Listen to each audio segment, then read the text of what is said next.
Knocked away by Jordan. It's loose to three. Ahead to Jordan for the breakaway.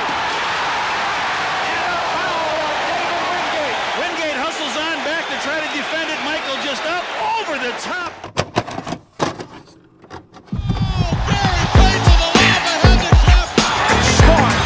Hey guys, this is Dominique Wilkins. Hey, this is Sean Kemp. This is Gary Payton. Hey, this is Pau Gasol. NBA fans, what's up? This is Vince Carter here. Hey, what's up? This is Matt Barnes. If you're an old school NBA fan like I am, make sure you check out the Basketball Time Machine with my man Sean David. Hey guys, how's it going? Welcome back to the Basketball Time Machine. My name is Sean David, and I welcome you to your weekly dose of old school NBA basketball.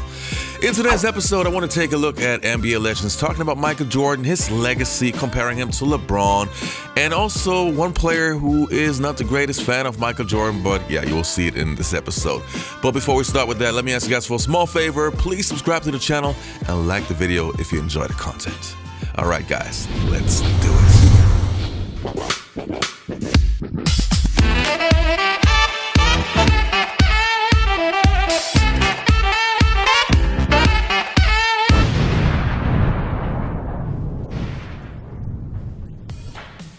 Now, the first player's opinion that I want to take a look at is from Joe Dumars, who obviously was a huge rival of Michael Jordan's, especially when he was playing for the Detroit Pistons, the only team he ever played for, against the Bulls, and you know, Bulls, Pistons, but still, he has very much respect for MJ. Let's take a look. How did you survive with Jordan? Like, Michael Jordan, it seems like he likes you. Can't say the same about some of your former teammates there. So why is it Mike likes you and may not like Isaiah or Bill Laimbeer or Matt Mahorn or any of those guys? So I'll pass on why he doesn't like them or whatever. But I will say this. You know that he and I matched up against each other for 14 straight years. In those 14 years, never once did he try to trash talk me, and never once did I try to trash talk him. It was toe to toe, nose to nose for 14 straight years, and we never said a negative word to each other on the court. I respected him. Those years that we beat them, Dan, he'd walk over every single time, shake my hand, and go, "Good luck in the finals, man." And you know, I could see he was devastated with the loss. We beat them, they beat us. And I stopped as we were walking off the court and shook his hand and said, "Good luck in the finals." So I think it was just mutual respect. Well, Draymond Green ended up dissing the 98 Bulls. He said that our 2017 team would beat him by a dub. Agree or disagree? I disagree. A dub? A dub. Beating Michael Jordan by a dub.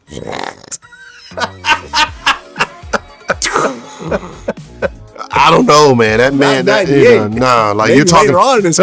You're talking about a guy who thrived. Like he was single-handedly beating the Dream Team opponents when he got mad. You know, you heard the Dream Team story when they played against the college kids, and the college kids came in and they won the first one because they set Michael Jordan, and they said we're sitting Michael Jordan on purpose. You know. And then when they put him in, they beat him by like 30, 40. Yeah. You know, he's the different breed. He's a different mindset. Now the next player that we're going to take a look at is a fellow North Carolina player. He also played for North Carolina, just as Michael Jordan. And you would think that he was loyal to MJ because, yeah, the North Carolina, what do you call it? Union, I don't know what you call it anyway. But they always stick together. But Rasheed Wallace has a different opinion. Let's take a look. Who's better than Kareem? Mike. How? Why? LeBron. What makes them better than Kareem? Tell him what makes them better than Kareem. Tell me, please. I mean, Kareem got, as far as the scoring title, Kareem owned that. But Kareem played for 111 years, man. It's not his fault. No, it's not. Okay, next. But what I'm saying is, Jordan is the GOAT. What makes him the GOAT?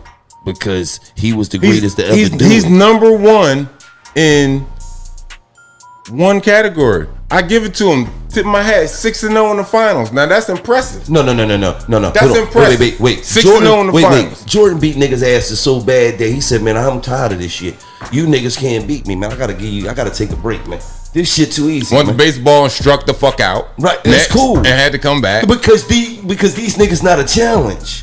I mean, like, you gotta understand, you know who the happiest nigga. If you want to say Michael Jordan's the GOAT of being one of the greatest competitors to play this game, I can give you that. Michael He's Jordan's a killer greatest competitor. basketball ever of all time. How? He's the greatest basketball player ever of all time. He ain't number one in no offensive category. He ain't number one in no defensive category. How?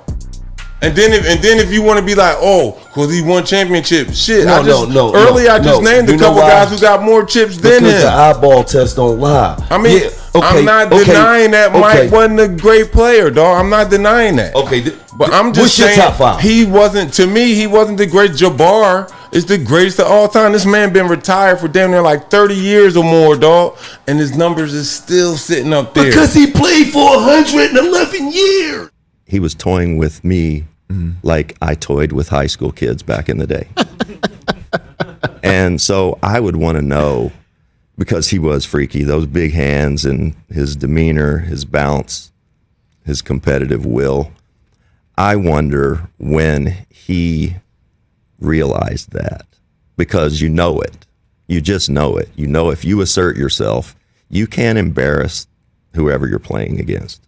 And Michael could get into a mode at times where you really were at his mercy and the mercy of his mood at the time. And if it was a playoff situation, and I faced them once in the playoffs, they swept us like a JV team in the first round.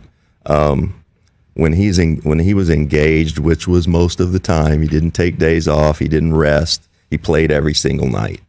I would wonder when he started, he didn't make his high school team famously. When did he realize it? Was it at Carolina? Was it the shot in New Orleans? Yeah. What was it? And when was it that he realized, okay, I'm better than everyone else? Yep, absolutely. And, it's kind of funny you mentioned that about work ethic and how to play harder. I was also very fortunate. So I step into the situation where I'm playing with the best player in the league and Michael Jordan. Yeah. And one of the things that I always kind of hung my hat on, as I got into the NBA, was my work ethic, and I get to Chicago and I'm like, all right, I'll do what I do and be patient and I'll just outwork these guys. Well, that didn't exist because everybody at that level works that hard. Plus I had the guy in Michael Jordan who not only was he the best player, but his work ethic was second to none. When I was a rookie, my very first game playing against Michael Jordan and the Bulls. Oh. And we had a guy named Greg Minor guarding him. And, it was a little dust up. Greg's playing hard. He's playing, of course, you got to play as hard as you can. It's MJ. Right. It's opening night. My mom at home watching, the kids watching, everybody watching. So they got in a little scuffle. MJ's going to the free throw line. And he looks at Greg and he says, I should make you take my shoes off. I looked down, I didn't even realize it. I looked down and he got the Jordans on. So I said, oh man, this is my first game ever. I said, this is what I got to look forward to. You learned a valuable lesson though, right? Well, obviously I didn't say much to MJ the rest of the night. That's right. I didn't want to be on that reel. So that was my welcome to the league Trash moment, talking, even though it wasn't to me, thank goodness. You. All right, you guys, I want to end this video with a funny Gilbert Arenas story. I enjoy that story so much. Take a look. I understood his mentality. Also, I'm a young kid. I understand a young kid's mentality. You're my hero. Be what I like, this is supposed to go a certain way. Like, I'm gonna go meet MJ. It's supposed to go a certain way, because I remember I went to Jordan camp and I had like 40, and he was like, oh man, you remind me of one of the players on my team. And I'm like, oh shit. I remind him of like Pippen or himself. And he was like, yeah, you remind me of, Randy Brown. Like, I was like, Randy Brown. I'm motherfucker don't even play. Like, the fuck is why? Like I'm a scorer. I'm fucking a scorer. I'm an assassin. You don't compare me to Randy Brown. I'm thinking the whole night. I'm never passing to MJ again in these games. All right, you guys, that was it for today's episode. I hope you enjoyed this episode. Don't forget to leave a like, subscribe to the channel, and hopefully I'll see you next time on the Basketball Time Machine.